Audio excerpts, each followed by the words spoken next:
so happy we're alive. Good evening, and welcome to Louisville Late Night. This evening we're in beautiful San Francisco, California.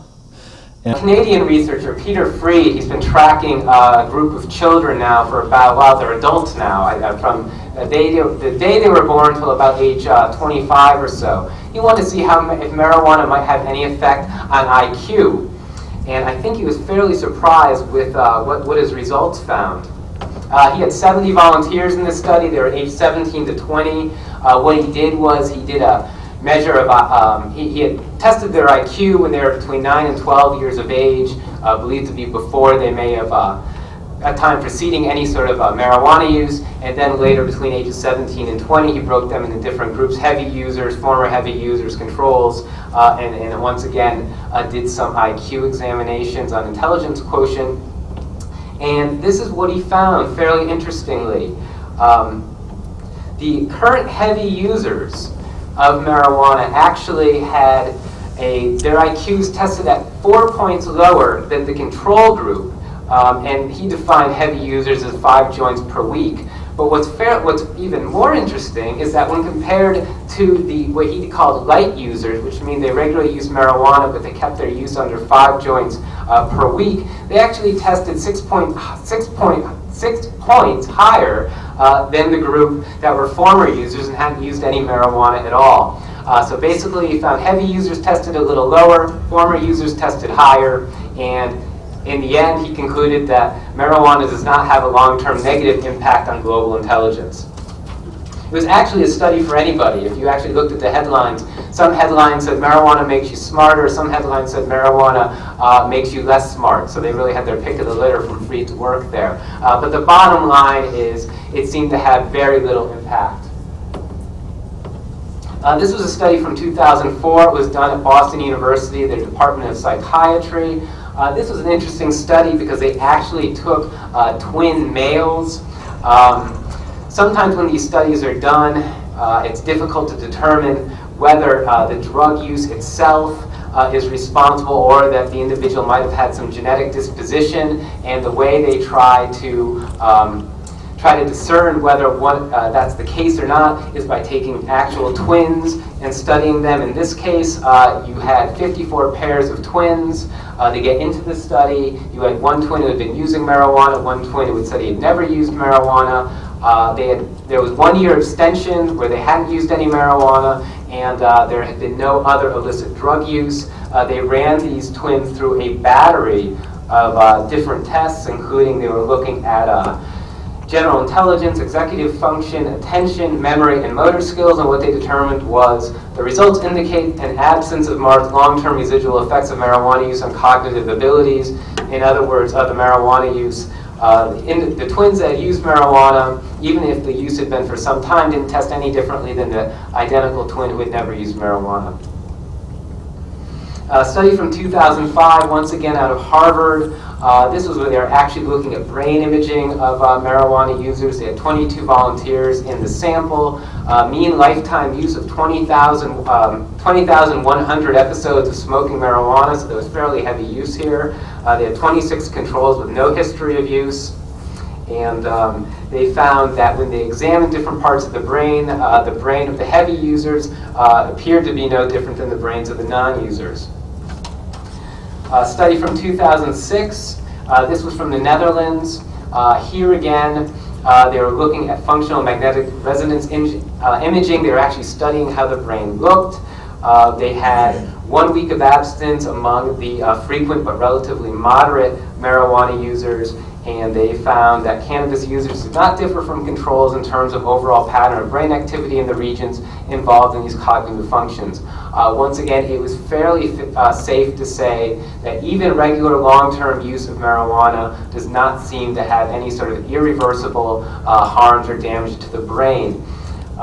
Just to wrap up, one of the ironies about this study that was published a couple months ago was it was published the same week that a study from Greece was published. And while very few people are probably familiar with this study, most people in this room probably did read a headline or two about the study from Greece as it was carried all over the media wires. And if you're to believe the headlines, you would have thought that marijuana smoking caused major damage to the brain because that's what was reported. I do want to touch real briefly on the study. It was from Greece. It was published in the journal Neurology. And like I said, this was about a month ago. It involves about 60 subjects. The volunteers all came from a drug treatment program. They were polydrug users. And what they did was they divided the subjects into 3 groups. 20 of the individuals had been smoking regularly for 10 years. 20 of the individuals had been smoking fairly regularly for a shorter period of time. And then they had 20 controls. They ran these individuals through a battery of tests. And what they found, according to the researchers, was subtle impairment 24 hours after abstinence in the heavy marijuana users in verbal memory, recall, and executive function. Executive function is actually something very difficult to measure. It is a test that has to do with prioritizing and multitasking. The verbal recall was a test where individuals were given certain words and then they were asked to recall them sometime later. I don't dispute the fact that this researcher, probably in this group, did find some subtle cognitive, what he defined as cognitive impairment in the heavy users. My issue is that I assume that were these same individuals to be tested 7 days or even a month later, they would have tested the same.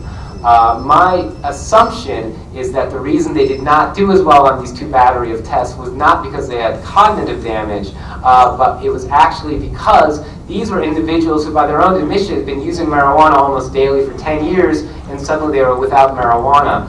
I'd be curious if the same battery of tests were done on, say, twice-a-day coffee drinkers, first thing in the morning, and they said, hey, we're not going to give you your morning cup of coffee this morning. Instead, we're going to run you through a battery of neuropsychological tests.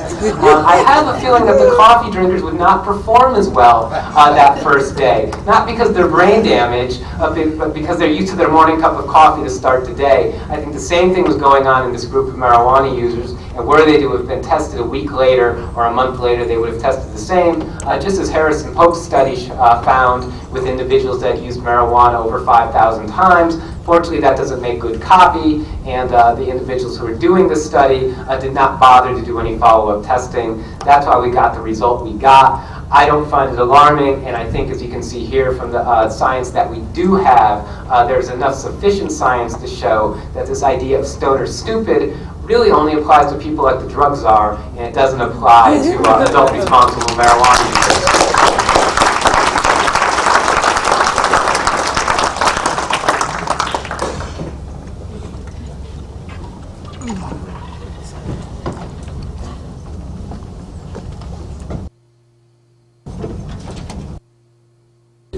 And he is the assistant professor at the University of Colorado at Colorado Springs. He received his Ph.D. from City University of New York in molecular biochemistry, and he's actually the former chairman of the biology department at the University of Colorado at Colorado Springs. I want to actually flagrantly rip off a term that, or a saying from Naomi Long at Drug Policy Alliance.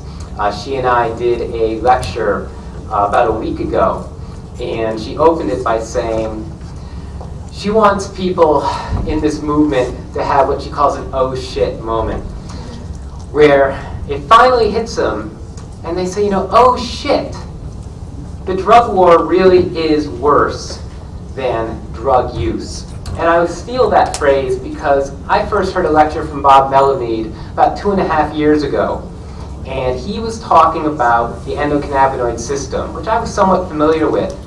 But more importantly, he put forth a theory that said, you know, we have these studies. Sometimes when we look at marijuana and the endocannabinoid system, it does this. Then we get another study and it does that. Sometimes it affects people this way, sometimes it affects people that way. Why does it do that? And Bob came up with a theory that the endocannabinoid system, which we've discovered now, endocannabinoids almost everywhere. We heard our first speaker talk about them being in the heart. I talked about them being in the brain a little bit. We've discovered them in the digestive tract. We've discovered that newborn mice that don't have talking